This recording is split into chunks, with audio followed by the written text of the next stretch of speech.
৪৫ ঘন্টার ধ্যান। অবশেষে কন্যাকুমারীর রক মেমোরিয়ালে প্রধানমন্ত্রী নরেন্দ্র মোদীর সেই ভিডিও সামনে এসেছে। বৃহস্পতিবার তামিলনাড়ুর কন্যাকুমারীতে হাজির হন তিনি। সন্ধ্যা ৬:৪৫ থেকে বিবেকানন্দ রক মেমোরিয়ালে শুরু হয়েছে তার ধ্যান। তার আগে ঘুরে দেখেছিলেন ভগবতী আমান্নের উপাসনা গৃহ। এই ৪৫ ঘন্টায় তরল খাবেন তিনি, পালন করবেন মৌনব্রত।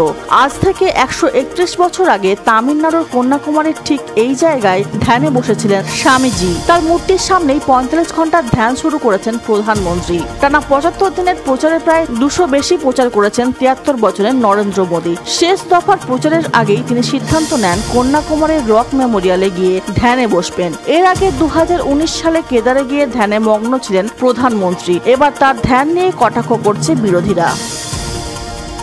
Bureau report, news search Bangla.